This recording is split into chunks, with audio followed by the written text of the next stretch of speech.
ঐক্য প্ৰগতি লক্ষ্য ৰাখি পেলাই যোৱা 2015 চনৰ 5 আগষ্টত কোকৰাঝাৰত UPPL ৰাজনৈতিক দল জন্মগ্ৰহণ কৰিছিল।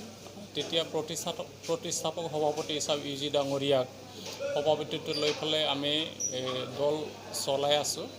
আৰু যোৱা যেটো আমাৰ বছৰেকীয়া সাধাৰণ সভা যেটো অধিৱেশন তাতে BTR চুক্তিৰ পিছত প্ৰমোদ বড়ো ডাঙৰীয়াক সভাপতিত্ব আসনত অলংকৃত কৰাই পেলাই UPPL আজি ৰাজনৈতিক জগতত অহা BTC ইলেকশ্যনৰ লক্ষ্য ৰাখি পেলাই আমি কাম কাজ কৰি আছোঁ। আৰু আজি এই পঞ্চমতম জন্ম জয়ন্তী আমি ভেৰগাঁও জিলা হিচাপে ভেৰগাঁও জিলা হেড অফিচ টংলাত আমি কৰিছোঁ। তাত আমাৰ দলীয় সতীৰ্থৰ লগত সকলো উইংছৰ শাখাৰ ইয়াত বুদ্ধিজীৱী ৰাইজসকলক আমি আমন্ত্ৰণ কৰিছিলোঁ, তেওঁলোকে অংশগ্ৰহণ কৰিছে। আৰু আজি ভেৰগাঁও জিলা হিচাপে UPPL পৰিয়ালসকললৈ সকলো ইয়াত যিসকল নাগৰিক আছে সকলোৰে দীৰ্ঘায়ু কামনা কৰিছোঁ। আৰু এই কোভিড ভাইৰাছৰ সময়ত সকলোৱে সামাজিক দূৰত্ব বৰ্তাই ৰাখি পেলাই যাতে আমি নিজৰ জীৱন ৰক্ষা কৰিব পাৰোঁ, ভেৰগাঁও জিলা হিচাপে আমি অনুৰোধ জনাইছোঁ। আৰু আমি ভেৰগাঁও জিলা হিচাপে পঞ্চমতম এই জন্ম জয়ন্তীত আমি অহা BTC ইলেকশ্যনৰ লক্ষ্য ৰাখি পেলাই ৰণকৌশল তৈয়াৰৰ কাৰণে আমি কিছু কথা আলোচনা কৰিম। ইয়াত আমাৰ কেন্দ্ৰীয় নেতৃবৃন্দক আহ্বান কৰিছোঁ আৰু CWC সকলক আছে।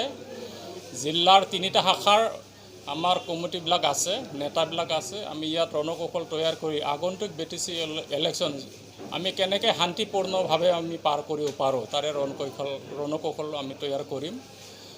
অহা BTC ইলেকশ্যনৰ লক্ষ্য ৰাখি পেলাই ভেৰগাঁও জিলা UPPL হিচাপে 5টা সমষ্টিৰ যিটো কৰ্ম নিৰ্ধাৰণ কৰি পেলাই আমি কাম কৰি আছোঁ।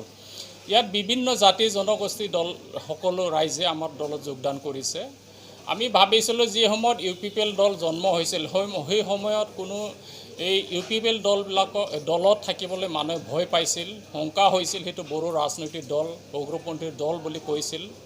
যোৱা BTR চুক্তিৰ পিছত শান্তি প্ৰতিষ্ঠা স্থাপন হোৱাৰ পিছত UPPL যে ইয়াত যে BTC অঞ্চলৰ লগতে অসমৰ সামগ্ৰিক উন্নয়নৰ কাৰণে আঞ্চলিক ৰাজনৈতিক দল হিচাপে প্ৰতিষ্ঠা হৈছে। আৰু তাৰ কাৰণে ইয়াৰ লক্ষ্য আৰু উদ্দেশ্য বুজি পাই পেলাই ইয়াত থকা সকলো জাতি জনগোষ্ঠীয়ে আমাৰ দলত যোগদান কৰিছে। আজিলৈকে ভেৰগাঁও জিলাত যে 5টা সমষ্টিৰ আমি হিচাপ নিকাচ কৰিলে পাওঁ যে প্ৰত্যেক সমষ্টি 5,000কৈ মানে আমাৰ দলত যোগদান কৰিছে। অৰ্থাৎ 25,000 মানুহে আমাৰ দলত যোগদান কৰিলে। ইয়াৰ শক্তি যোগাইছে। ভেৰগাঁও জিলা UPPL হিচাপে অতি শক্তিশালী। আৰু 5টা সমষ্টিত আমি কেন্দ্ৰীয় নেতৃবৃন্দৰ পৰা আমাৰ প্ৰাৰ্থী প্ৰক্ষেপ কৰিছে। ইয়াৰে খৈৰাবাৰী সমষ্টিত বাবুল বসুমতাৰী, ভেৰগাঁও সমষ্টিত অৱশ্যা বড়ো, খালিংদুৱাৰ সমষ্টিত কৃষ্ণগিৰি, খালিংদুৱাৰত দিলীপ বড়ো, ননাই চেৰফাঙত কৃষ্ণগিৰি আৰু আপোনাৰ মুদৈবাৰীত এণ্টনি বসুমতাৰী কেন্দ্ৰীয় কমিটিৰ পৰা প্ৰাৰ্থী হিচাপে প্ৰক্ষেপ কৰিছে। আৰু তেওঁলোকক আমি ৰাজনৈতিক জগতত ফিল্ডবিলাকত BTC ইলেকশ্যনৰ লক্ষ্য ৰাখি পেলাই বিভিন্ন গাঁওসমূহত আমি প্ৰচাৰ চলাইছোঁ আৰু তেওঁলোকে জনসমাদৰ পাইছে।